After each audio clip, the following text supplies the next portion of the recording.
पूछेगी तेरा हाल और तुझे ही जहां कहेगी। पूछेगी तेरा हाल और तुझे ही जहां कहेगी।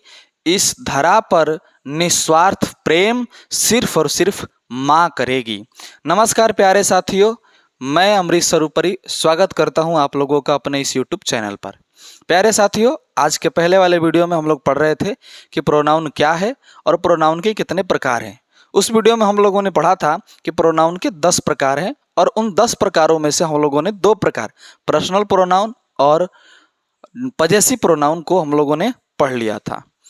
आज की वीडियो में हम लोग बाकी के जो बचे हुए प्रोनाउन हैं उन बचे हुए प्रोनाउनों को पढ़ेंगे। तो आइए आप हमारे साथ कॉपी कलम लेके तुरंत बैठ जाइए और आगे हम पढ़ाई शुरुआत करते हैं।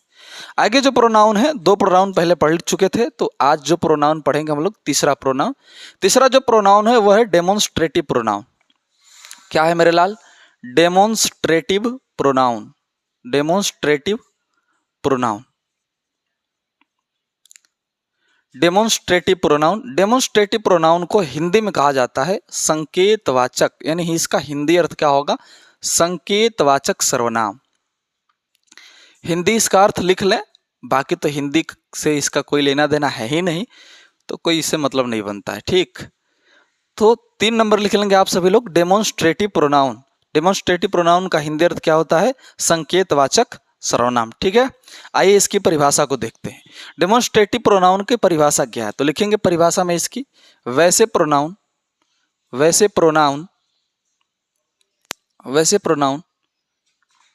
जो किसी प्रोनाउन बुलाया जाता है ना, लकार लगता है एक। वैसे प्रोनाउन जो किसी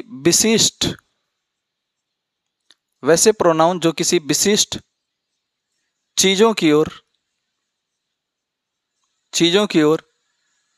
वैसे प्रोनाउन जो किसी विशिष्ट चीजों की ओर इशारा करने के लिए प्रयोग किए जाते हैं। इशारा करने के लिए प्रयोग किए जाते हैं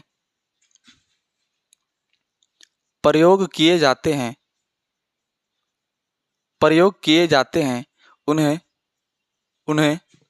डेमोन्स्ट्रेटिव प्रोनाउन कहते हैं। उन्हें डेमोन्स्ट्रेटिव प्रोनाउन कहते हैं। तो डेमोन्स्ट्रेटिव प्रोनाउन कहते हैं। चलिए प्यारे साथियों, तो डेमोन्स्ट्रेटिव प्रोनाउन किसे कहेंगे? वैसे प्रोनाउन जो किसी विशिष्ट चीजों की ओर इशारा करने के लिए प्रयोग किए जाते हैं, उन्हें हम लोग कहते हैं डेमोन्स्ट्रेटिव प्रोनाउन। जैसे में क्या लिखेंगे आप लोग? लिखेंगे जैसे में लिखेंगे दिस का हिंदी अर्थ क्या होता है? दिस का हिंदी अर्थ होता है यह। तो यह वो शब्द है जब हम किसी वस्तु की ओर इशारा करने के लिए इस्तेमाल करते हैं। जैसे मान लीजिए हम लोग इशारा करने के लिए कहते हैं ये, तो हम कहते हैं ना कि यह टेबल है, वह कुर्सी है। इशारा करने के लिए से हाथ लगा के कहते हैं यह वह। तो ये सारे के सारे क्या कहे जाएंगे? डेमोन्स्ट्रेटिव प्रोनाउन कहे जाएंगे। जैसे में क्या है? दिस का अर्थ क्या होता है? यह। इसका जो प्रयोग है, यह दिस जो है, दिस शब्द का जो प्रयोग है, दिस वर्ड का, कहाँ किया जाता है? जब कोई वस्तु, कोई व्यक्ति निकट वस्तुओं या व्यक्तियों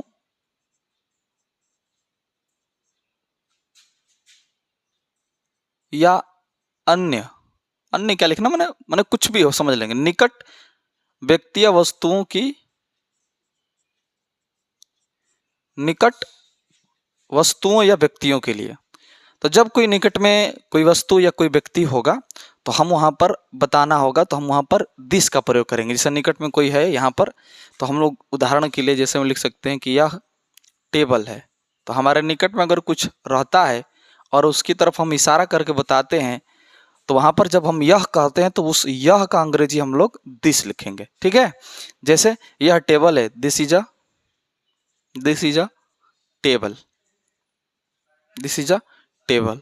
कोई वस्तु भी रहेगा, जैसे कहे कोई व्यक्ति है, जैसे मान लेते हैं कि यह लड़का है, तो क्या बोलेंगे हम इसको अंग्रेजी में? यह के लिए दिस लगाएंगे, दिस इज अ बॉय। इस तरीके से हम लोग बनाते हैं। ठीक है, तो जैसे में दिस हो गया, दूसरा जैसे में क्या हो सकता है, जैसे में दूसरा दैट, दैट का भी हम लोग प्रयोग करते हैं इशारा करने के लिए, ठीक है ना। लेकिन ध्यान रखिएगा कि यह जो वर्ड है वो निकट की वस्तुओं के लिए प्रयोग करते हैं इशारा करने के अर्थ में, जबकि दैट जो शब्द है उसका प्रयोग हम दूर की वस्तुओं को इशारा करने के लिए करते हैं। जैसे वह ना इशारा करते हैं कि वह फलाना है, वह चिल्लाना है। तो हम लोग जब दूर की वस्तुओं के लिए, तो इसमें दैट का अर्थ होता है वह, ये बात लिख लेंगे और लिखेंगे दूर की वस्तुओं के लिए, दूर की वस्तुओं के लिए। तो जब दूर की वस्तुओं के लिए हम लोग प्रयोग करते हैं किसका, दूर की वस्तुओं के लिए किसका प्रयोग करते हैं, दैट का प्रयोग करते हैं। जैसे में क्या हो सकता है, जैसे में मान लीजिए वह पंखा है, ऐसे आ गया वह पंखा है, तो थोड़ी सी दूरी पर रहेगी तो हम लोग के लिए वह के लिए क्या लगाएंगे, दैट लगाएंगे। तो दैट इज अ फैन, वह गाड़ी है, ऐसे भी कुछ भी बना लेंगे हम लोग, माने जो थोड़ी सी दूरी पर हमें दिखाई दे रही हो और हम उसकी तरफ इशारा करके बता रहे हो, तो उस जगह पर जब हम वह शब्द इस्तेमाल करेंगे तो वह के लिए अंग्रेजी दैट का इस्तेमाल करेंगे। तो लगाएंगे that is a car, that is a car, इस तरीके से हो जाएगा। तीसरा जो है वो दीज, दीज का मतलब होता है ये या ये सब। और चौथा जो है वे, दोज है, चौथा नंबर क्या है, दोज। दोज का मतलब क्या होता है, वे या वे सब, वे सब। ठीक है, तो आप लोग क्या समझे प्यारे विद्यार्थियों लोग कि डेमोस्ट्रेटिव प्रोनाउन क्या है। तो जब हम किसी विशिष्ट चीजों की ओर इशारा करने के लिए प्रयोग करते हैं जिस प्रोनाउन का, तो उस प्रोनाउन को हम लोग कहते हैं डेमोस्ट्रेटिव प्रोनाउन। क्लियर है इतना। डेमोस्ट्रेटिव प्रोनाउन में क्या क्या आते हैं, this, that, these, those. This का हिंदी अर्थ क्या होता है, यह होता है। और इसका इस्तेमाल कब किया जाता है, जब कोई निकट में वस्तु या कोई व्यक्ति या कुछ भी निकट में हो और उसको बताना होंगे कि यह फलाना है, ये चिल्लाना है, तो वहां पर यह के जगह पर हम लोग दिस का प्रयोग करते हैं। ठीक, दैट क्या है, दैट का अर्थ होता है वह, और यह दूर की वस्तुओं के लिए थोड़ी सी दूरी पर और उसको हम इशारा करके बता रहे हो, तो उस जगह पर वह जो शब्द आएगा उसके लिए अंग्रेजी दैट का इस्तेमाल करते हैं। दीज का अर्थ होता है ये या ये सब, ये भी पास के लिए है। जब कोई पास में बहुत सारे लोग रहेंगे, जैसे ये सब गाय हैं, जैसे ये सब टेबल है, तो इस तरीके से ये टेबल है ना। तो जब निकट की वस्तु हो और वस्तुओं की संख्या बहुत ज़्यादा हो, यानी प्लूरल हो, सिंगुलर प्लूरल के बारे में आप लोग जानते हैं, तो जब ये दीज कब लगेगा, जब निकट की कोई वस्तु हो और वो संख्या में ज़्यादा हो, प्लूरल हो, दो से अधिक हो, तो हम लोग लगाते हैं दीज। और दोज क्या है, दूर की वस्तु हो और संख्या में वो ज़्यादा हो, तो हम लोग दोज का प्रयोग करते हैं। ठीक है, तो ये है डेमोस्ट्रेटिव प्रोनाउन। आप इसका एक बार स्क्रीनशॉट ले लीजिए। हम थोड़ा सा हट जाते हैं, उसके बाद हम आगे के प्रोनाउन को पढ़ेंगे। चलिए, अब यकीन करता हूं कि आप लोगों ने ये स्क्रीनशॉट ले लिया होगा। अब हम लोग डालेंगे 4 नंबर, चौथे नंबर प्रोनाउन को पढ़ेंगे। तो चौथे नंबर जो प्रोनाउन पढ़ेंगे हम लोग, वो 4 नंबर डालेंगे। इस वाले प्रोनाउन में हम लोगों ने पढ़ा कि दिस, दैट, दिस, दोज का प्रयोग भी कहाँ किया जाता है, साथ साथ ये भी देख लिया हम लोग। तो 4 नंबर पे हेडिंग डालिएगा आप सभी लोग, distributive, distributive pronoun. Distributive pronoun को हिंदी में जो अर्थ होता है वो होता है व्यष्टिवाचक सर्वनाम, व्यष्टिवाचक सर्वनाम। ठीक है, तो 4 नंबर क्या है, डिस्ट्रीब्यूटिव प्रोनाउन। डिस्ट्रीब्यूटिव प्रोनाउन किसे कहते हैं, लिखेंगे वैसे प्रोनाउन, वैसे प्रोनाउन जो किसी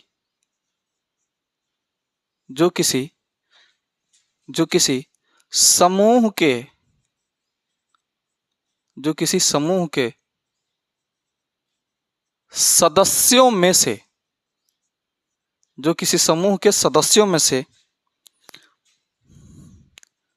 सदस्यों में से प्रत्येक का अलग अलग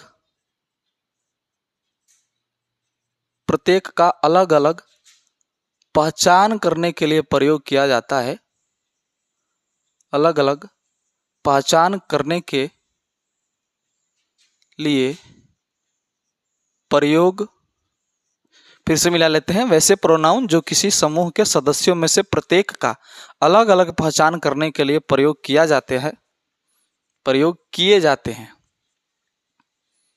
किए जाते हैं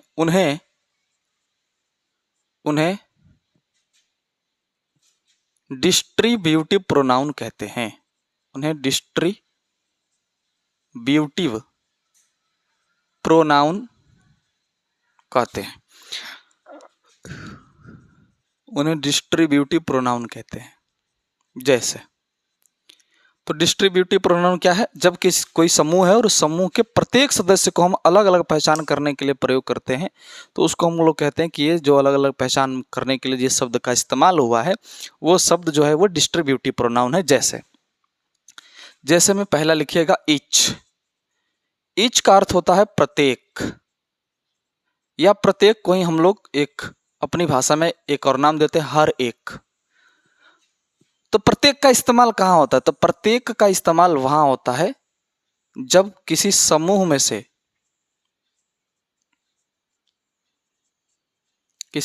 में से प्रत्येक को अलग अलग दिखाना हो। प्रत्येक को अलग अलग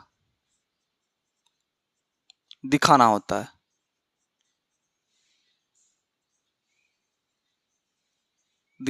है। तब हम लोग किसका इस्तेमाल करते हैं? ईच का। दूसरा नंबर है एवरी। एवरी का भी अर्थ होता है प्रत्येक या हर एक। इसका इस्तेमाल कहाँ किया जाता है? तो एवरी का प्रयोग किया जाता है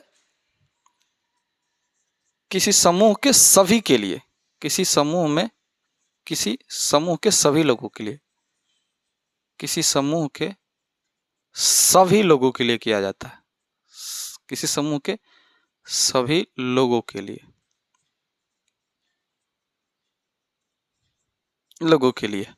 ठीक। जैसे ईच का हमने बताया कि किसी समूह में से प्रत्येक को अलग अलग अगर दिखाना हो तो हम लोग करते हैं ईच का प्रयोग। जैसे हमको दिखाना होगा कि छात्रों में से प्रत्येक छात्रों के पास अंग्रेजी की किताब है, तो हर एक छात्र के पास अंग्रेजी का किताब है, ये अलग अलग हम दिखा दिए। और इसके लिए जब दिखाना हो हम कि समूह के सभी लोगों को एक ही साथ दर्शा देना हो तो कहेंगे कि प्रत्येक के पास, प्रत्येक, अब वहां पर छात्रों को नहीं दिखाया जाएगा, हर किसी के पास है, या एवरी, सबके पास क्या है हमारा, वो है अंग्रेजी की किताब है। तो एवरी का इस्तेमाल भी, और एवरी का अर्थ भी प्रत्येक होता है, ईच का अर्थ भी प्रत्येक होता है, लेकिन इसका इस्तेमाल कब किया जाता है? जब किसी समूह में से प्रत्येक को अलग अलग दिखाना हो तब। और एवरी का इस्तेमाल कब किया जाएगा? जब समूह के सभी लोगों को एक ही साथ दिखाना हो तब किया जाता है। तीसरा आइदर। आइदर का अर्थ होता है दो में से एक। जब दो चीजों में से किसी एक को दर्शाना होता है तो हम लोग किसका इस्तेमाल करते हैं? आइदर का। और 4 नंबर है नन। नन का अर्थ होता है कोई नहीं। जब दो या दो में से अधिक में से किसी का भी बोध ना हो तो हम लोग नन का प्रयोग करते हैं। नन का मतलब होता है कोई नहीं, ठीक है। तो यकीन करता हूं कि आप लोग डिस्ट्रीब्यूटिव प्रोनाउन समझ लिए होंगे। फिर भी अगर कोई दिक्कत परेशानी होती है तो आप कमेंट बॉक्स में पूछ लिया करें। इस चीज का आप लोग स्क्रीनशॉट लीजिए, तब हम आगे बढ़ते हैं अगले प्रोनाउन की तरफ। चलिए, यकीन करता हूं कि आप सभी लोग ये डिस्ट्रीब्यूटिव प्रोनाउन का स्क्रीनशॉट ले लिया होगा। और अब हम बढ़ते हैं आगे की जो प्रोनाउन है उसकी तरफ, 5 नंबर प्रोनाउन की तरफ। चलिए मैं इसे मिटा देता हूं और 5 नंबर प्रोनाउन जो है उसे पढ़ते हैं। मिट जा भाई, जल्दी जल्दी। चलिए, तो 5वां प्रोनाउन आप लोग डाल लीजिएगा ऐसे, 5 नंबर, ठीक है। 5 नंबर प्रोनाउन है रेसिप्रोकल। प्रोनाउन, इसको हिंदी में कहा जाता है संबंध वाचक सर्वनाम।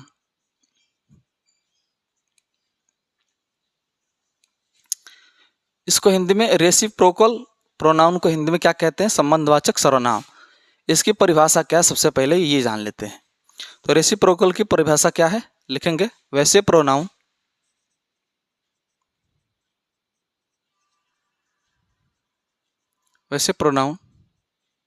जो आपसी संबंध को दर्शाते हैं। वैसे प्रोनाउन जो आपसी संबंध, वैसे प्रोनाउन जो आपसी, एक सेकंड, यहाँ इधर नहीं आएगा शायद कैमरे में, तो मैं उधर का मिटा देता हूं। ठीक, वैसे प्रोनाउन जो आपसी संबंध को दर्शाते हैं, आपसी संबंध को दर्शाते हैं, उन्हें रेसिप्रोकल प्रोनाउन कहते हैं। उन्हें रेसिप्रोकल प्रोनाउन कहते हैं। जैसे, तो रेसिप्रोकल प्रोनाउन क्या है? जो आपसी संबंध को दर्शाएंगे। ठीक, जैसे ईच अदर, पहला ईच अदर का अर्थ होता है एक दूसरे से, एक दूसरे से, और दूसरा है ईच अनदर,